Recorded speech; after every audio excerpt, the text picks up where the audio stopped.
This morning, new revelations from those closest to Madison Mogen, Kaylee Gonzalez, Xana Kernodle, and Ethan Chapin about what they believe was the motive behind BRYAN KOHBERGER's brutal murders of the 4 University of Idaho students. For people who have followed this story, we wanted to give them closure. I got nightmares in my head, I fear thoughts build up until I can't breathe. My mind fills up into a creature, and it haunts me somewhere much deeper. I got nightmares in my head, I fear. Right now, everyone seems to be talking about the motive in this case. ABC News.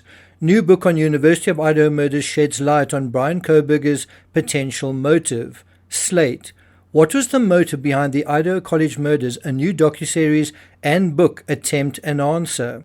And look at this from Vox.com. Will we ever know why BRYAN KOHBERGER murdered the Idaho 4? And then below that, without a trial in the Idaho student murders, a wave of true crime media seeks to supply answers. Well, what do you think about those answers? I actually conducted a poll on my channel.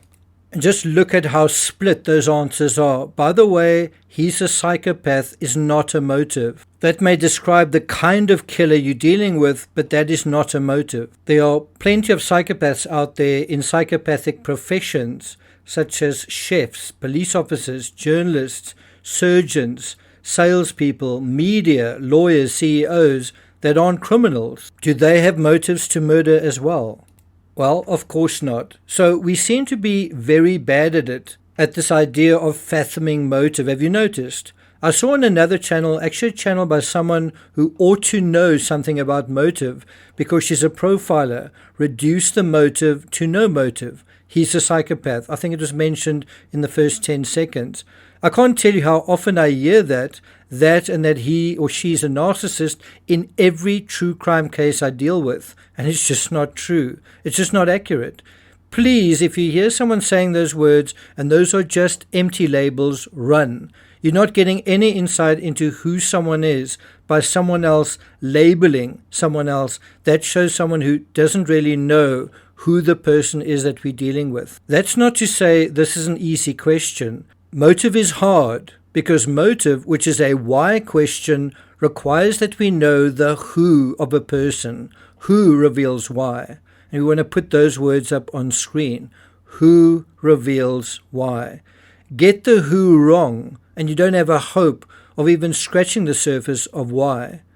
We live in a very superficial society today where people have short attention spans and we tend to think of people in terms of labels, in terms of their job or some or other term that we have for them. We even think of the complex processes going on with a person in terms of a label. It might be a divorce, it might be losing your job, and including how we deal with others in terms of disorders rather than dynamics. At the heart of it, we think we are the way we are because, snap, that's just who we are. And we think who someone is, or perhaps even who we are, was always like that, right? Few see that long process, one that ebbs and flows, evolves, changes. Through that long process, we become who we are. And even fewer are able to see through a long process how someone else has become who they are. But if you can't see that in true crime, your notion of motive and who someone is also going to be similarly shallow, and it's going to ring a little hollow as well. Can also say that this latest Superman movie is a really good example of just how shallow our collective sense of who and why is. In the latest movie, there's an attempt to retell the story of Superman, and the movie fails spectacularly to do so. Why? Because the guy who made the movie can't see the process. He can't understand the emotional terms, and so he can't see the who. If you know criminal trials, you know it also involves the art of storytelling, reconciling all of the details, all of the evidence, all of who someone is in a cogent story that aligns and is congruent. Because the story had to have its own honesty. Everybody had to believe it was real. And then we see in some trials like Lori Vallow and Karen Reed, no attempt even by the people at the center of these stories to tell their own stories, and the jury then lets them off the hook. Today, are we able to recognize an inauthentic story And if so, do we really care if it's inauthentic? In terms of Superman, the guy who makes the movie seems to think Superman is who he is because his parents told him who to be and what to do. Is that why you are who you are? Is that why Kohberger is who he is? Does that ring true or resonate with you? No, I don't believe you believe that. If you or I can't figure out who someone is, this is in a court of law, whether you're making a movie, whether you're in a romantic relationship with someone, whether you're hiring someone for a job or whether you're applying for a job, if you can't figure out who someone is because you can't see their humanity, their actual humanity, whether it's Superman or a murderer, whether it's your boss or your potential partner, that means you have a very shallow, one-dimensional perception of the people in this world, and that might come and bite you in the butt later on when it turns out who someone really is. And I see this all the time in true crime. We have to do better. We have to do better than these labels. Now, if what we know is informed by vivid, colorful, but empty, one-dimensional comic book fragments, it's no wonder our perceptions of people are shallow and one-sided like cardboard cutouts. So what is the right way to figure out motive, and what is Kohberger's motive in this case? Well, I'm going to deal with that in this analysis. And we're going to deal with that in 4 dimensions to Kohberger's motive. Number 1, what Kohberger's motive is not. Then I want to deal with 2, the challenge in true crime that almost everyone seems to fail. And 3, I'll share what I think Kohberger's motive is in a nutshell. I also want to conclude with number 4, solving the riddle of Superman. How do we get into any person's head? How do we find our way to the bottom of someone else's story? All of this is very important skills to have in our lives. But before we get to that, if you haven't subscribed to the channel, please do. By the way, based on my analytics, barely 30% of you are subscribed. So I do want to ask those of you who are regularly watching, if you still aren't subscribed, please consider hitting the subscribe button. If you're finding this analysis worthwhile, and a lot of time has gone into researching, writing, thinking about this, please do hit the thanks button. And let's get started. Right, number 1, what Kohberger's motive is not. I understand that folks in true crime land like the word psychopath. Once again, the poll shows that. It feels right, it sounds right, it gives that endorphin rush. It also gives us a soothing sense of he's bad and I'm good. Unfortunately, it's a soothing deception and not particularly useful, if I may say so as well. Because what does psychopath really address when we are talking about who someone is? It's addressing what they are, not who they are, and who is how, as I said, we get to the why. Kohberger isn't a psychopath. In fact, he likely committed murder not because he felt nothing or felt no remorse, but because he felt something. Because he was motivated not by a lack of feeling, but instead because he was overwhelmed by these feelings. And so as soon as you bring the psychopath thing into it, you take that whole conversation away. He does have some psychopathic traits, certainly, but by the same token, you don't want to start the conversation by calling him a psychopath. And what feelings do 28-year-old men have in abundance? Well, there is an early clue. In true crime, most, if not all, who try to decipher motive get caught in the trap of labels. You really want to try and avoid using labels for as long as you can, and that is going to allow you to be curious, to explore, to find out, to educate yourself, to inform yourself on who somebody is. As soon as you have a label, that process stops. In this case, the label is that Kohberger was an incel, and that's the key to his motive. Is it? And incel is the second most popular item chosen in the poll that I posted earlier today. Best-selling author James Patterson and investigative reporter Vicky Ward teaming up for the new book, The Idaho Four, An American Tragedy, conducting over 300 interviews with people with ties to the case, including family and friends who believe Maddie was the target. Now, you would think when someone writes a book and conducts over 300 interviews, then they've spent so much time working on a particular case. And I've written over 100 books. I know how much time one's got to invest, how much thought, how many resources you've got to bring to bear to write a book. You might think, well, it's impossible for them not to find their way to the motive. So what do you think is the motive that he was an incel? Which feels to me a little bit like swapping the word psychopath for incel. And I'm sure to many, incel feels right. Incel sounds right. Incel gives that endorphin rush. It also gives us a soothing sense that he's an incel, he's bad, and I'm good. But is it the truth? Is it an accurate portrayal of who this person is and why he did what he did? Now, it's actually happened to me a few times that I cover a murder trial with journalists sitting right beside me in court. They are writing books and I'm writing books, and by the end of it, the trial isn't able to say what the motive is, the media isn't able to say what the motive is, and these journalists sitting either side of me writing books about it aren't able to say that either. You wrote about this recurring dream that Emily Alon was having, that in her dream, BRYAN KOHBERGER met Maddie at the Mad Greek, where we know that she worked with Xana. So what it seems to be appearing in this narrative is that they are using a dream, which is a useful device to make a claim without really making it. And let's face it, in this area where, BRYAN, did he go to the Mad Greek restaurant? Did he meet and encounter Maddie directly there or not? Or anywhere? Yes or no? That's actually not certain. Nobody really knows that for a fact. So a dream is a useful device to deal with something where there's still no certainty. I do think it makes sense that Kohberger could have encountered Maddie at the Mad Greek, but there's no evidence that he did, and certainly prosecutors could not prove this either. So to be clear, I haven't read Patterson's book, but in the video titled BRYAN KOHBERGER's Possible Motive, do the authors actually say what they think the motive is? Well, if so, I missed it. You've also got to be very careful speculating on someone's dream in terms of a particular area. The best way to figure out motive is looking at someone's words, looking at someone's actions, looking at someone's emotions, looking at their backstory, and looking at how all of this fits into the crime itself. I mean, the best sketch of who the criminal really is in the portrait he draws when he commits the crime. That's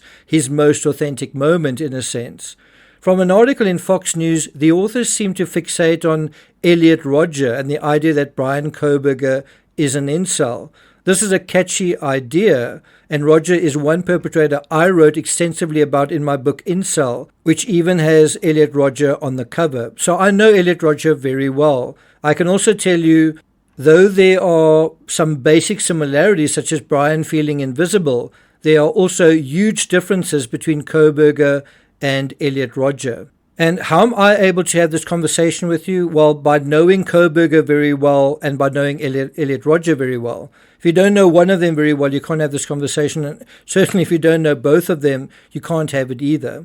So for starters, Elliot Rodger wrote a manifesto. Before committing the crimes, he killed his housemates and he took his own life at the end of his rampage. All of this is quite important to know.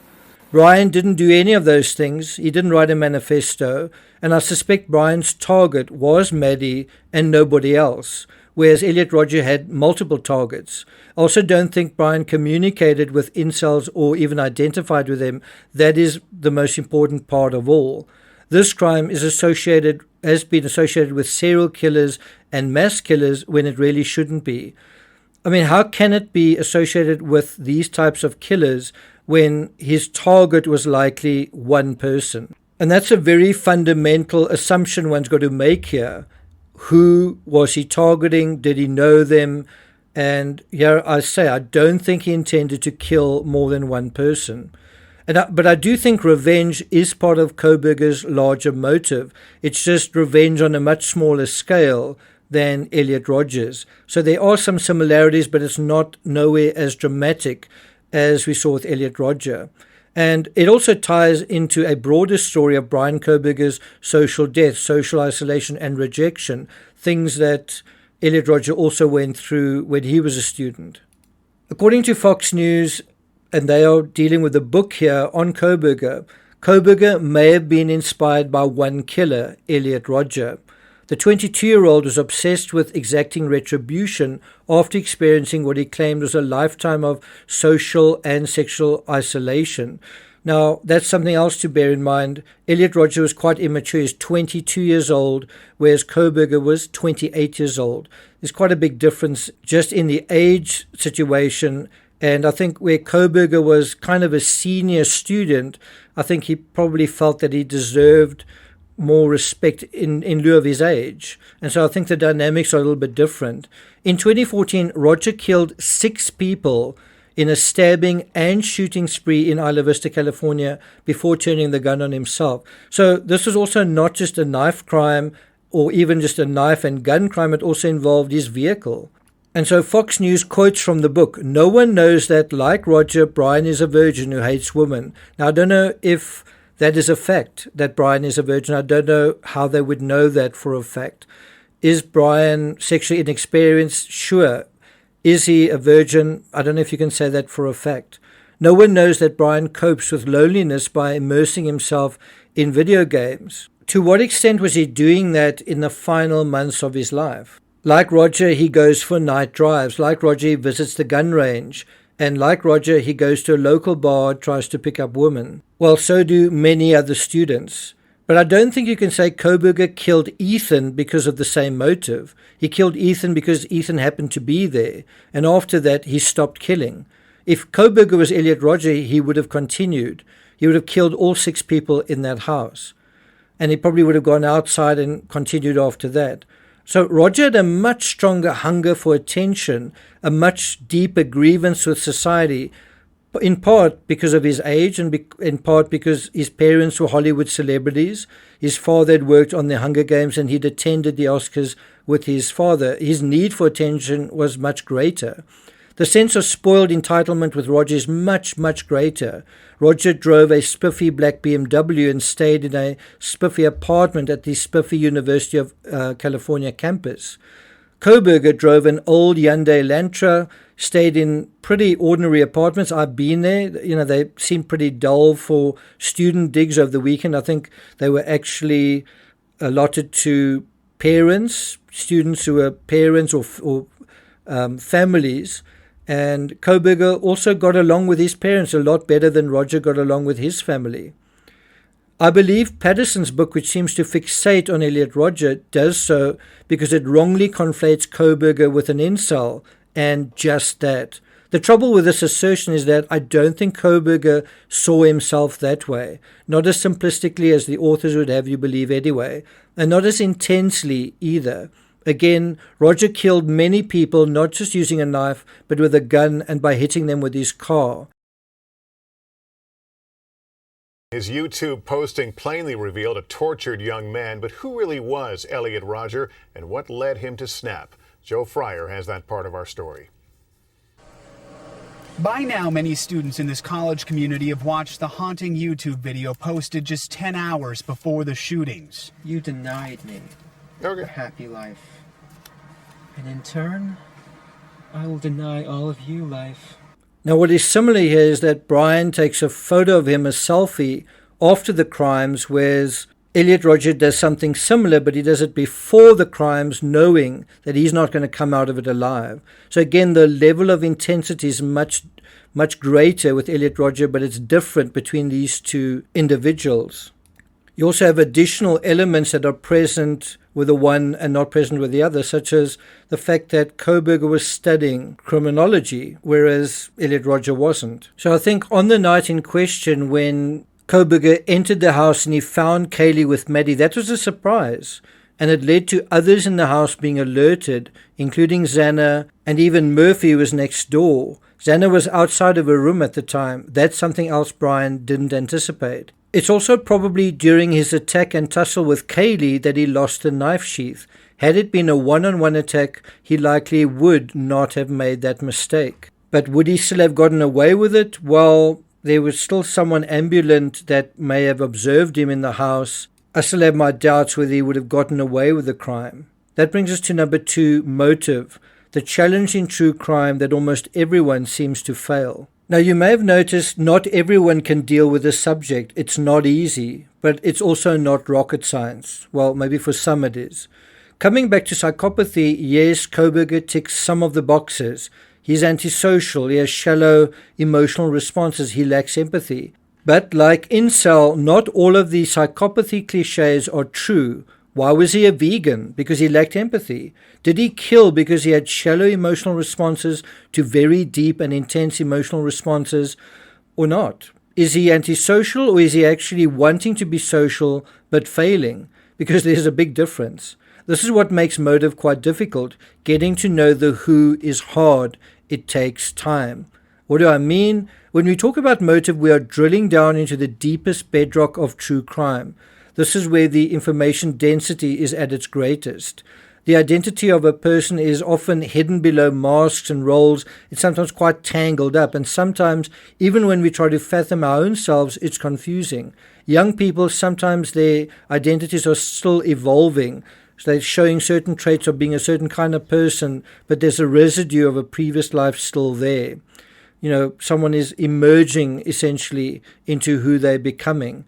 When we deal with motive, the challenge is to express complex ideas simply. Well, in order to do that, we must understand the full complexity of a case, and that not only takes time, but the ability to integrate all the information in an authentic way and an accurate way. Well, we need to do that while drawing on other resources, including no small measure of informed intuition.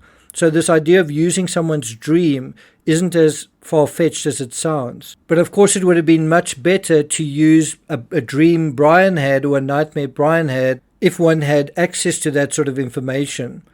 So do you see, expressing complex ideas simply is a strong sign of intelligence. It indicates a deep understanding of the subject matter and the ability to break it down into easily digestible parts. And this is what separates the men from the boys, the true crime rocket scientists from the also-rans in our particular field.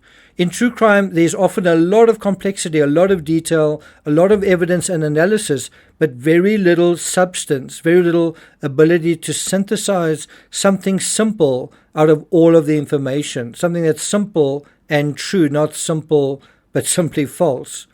This ability to simplify complex concepts is often associated with strong cognitive ability. Some have it, most simply do not. To simplify something, you must first grasp it thoroughly. Simplifying a complex idea demonstrates a solid understanding of its core components and relationships. Not everyone can deal with this subject, and I've always felt since the beginning, and you can see that in terms of the many books I've written, True Crime Rocket Science, this channel specializes in it, specializes in the psychology, specializes in the who, specializes in the motive. Do you know of any channel that has gone into greater depth, greater detail in cases like JonBenet Ramsey and Madeleine McCann? And that brings us to number 3, Kohberger's motive in a nutshell. So what is Kohberger's motive in a nutshell? Not a long-winded explanation, just as short and simple as we can make it without being too simplistic. Well, if Laurie Vallow's motive was greed, if the motive in the Morphew case was greed, can you see the motive in this case is clearly not greed, unless we say it's greed for attention or greed for society's acceptance? No, the motive here in the Kohberger case is sex. He wanted it, couldn't get it, and took his revenge on someone, not just any someone, but someone he had likely developed a fixation over. Maddie was a very attractive girl staying at the funhouse, and she was a symbol of all the beautiful young girls that weren't interested in him sexually. The use of the knife is also important. It forcefully and violently penetrates the body, and that is an analogy too for a different kind of penetration. Besides the sexual component, Kohberger was also trying to assert his dominance as a male, not just physical but intellectual dominance as well, given where they were at college. Hence this fascination with trying to commit the perfect murder. And we know a big part of who he was about trying to prove how smart he was, hence he was in this teaching position at the time that he committed this crime, and a lot of people didn't like it and kind of rejected him in this position. And that is a aspect to his story that you never hear anything about. I mean, someone's job is a big part of who they are, and that was his job. Do you see how reducing Brian to a psychopath basically erases his interiority, and rubs out the dynamics and context linking him to the fabric of the crime. It also just takes away all of his symbolic constructs, the things that resonate with him in his symbolic psychological framework. It's not psychopathy that's running the show here. It's a young kid who can't get laid and can't get over the fact that he can't get laid, which shows we need to key into an emotional narrative, not the absence of one. Does that make sense? And that brings us back to solving the riddle of Superman. You might think, wow, I can't believe we're talking about this. Well, you're about to find out why it's necessary, why it's important, and the insights we get out of this analogy. If you have to make a Superman movie, if you have to write a Superman story, how do you figure out who this person is? Why does he save people? What you have to do, think about it in emotional terms. What is it to be an orphan? What is it to be different? What is it to be an alien? What is it to have lost one home? And the result, when you get in, plug into all that stuff, is a tremendous need and generosity for other people. So that is the organic source of his heroic action. So now you're acting something you can understand rather than just posing. And you need to do the same in true crime. Think about it in emotional terms. What is it to be this person? What is it to be different? What is it like to not belong and to have this anger building up? And when you plug into that stuff, you plug into the vulnerabilities, the needs, the motivations of a person. In true crime, it seems to be one thing no one wants to do, to humanize a killer. Understanding a killer doesn't mean sympathizing with him or blaming the victim. It means connecting him to a natural psychology that arose out of a specific set of circumstances, which then gradually becomes a criminal psychology. Like a Stephen King novel, if we are not careful, talking about us, if we don't recognize similar patterns in our lives that we see in their lives, remember, they start off with ordinary psychology, and this psychology then evolves into criminal psychology. If we don't recognize how that process takes place, mark my words, you might find yourself going down similar paths and making similar mistakes. Perhaps not murder, but going down the wrong paths, perhaps not of someone else's destruction, but our own. And if we're able to recognize that process, we're able to make different choices. And of course, this failure to understand others is the root of criminal behavior.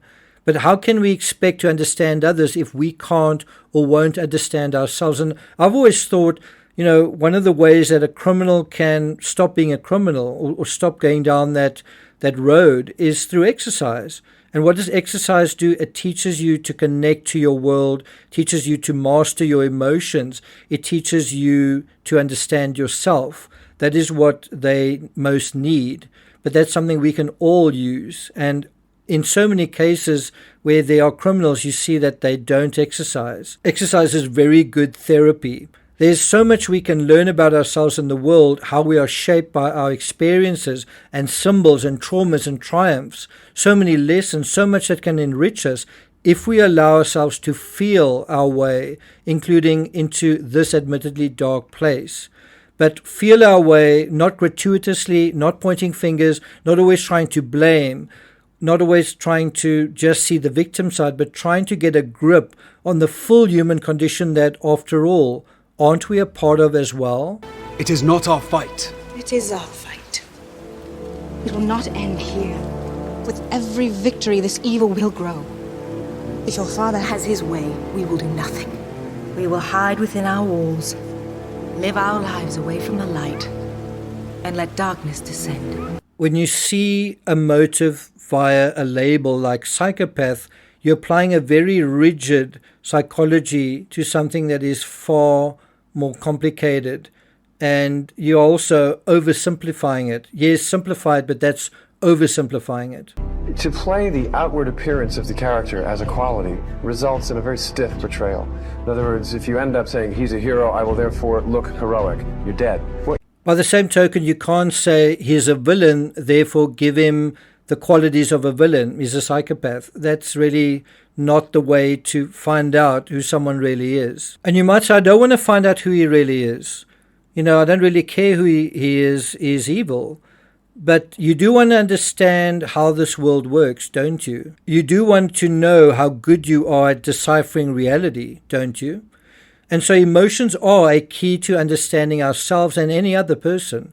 And we are often in denial about this. Our emotional reality often trumps actual reality. And our emotional reality often trumps our ability to think about another person's emotional reality. Which is why when we are attracted to someone only to find the feeling isn't mutual, it can be very difficult to accept. What makes it so hard? Well, those strong emotions. Someone saying they don't feel the same way doesn't make those feelings of attraction go away, do they? So to take stock of what we've said, does the incel theory ring true to you? Well, incel isn't wrong, but Elliot Rodger is a criminal with a pathology at a whole different level to Kohberger.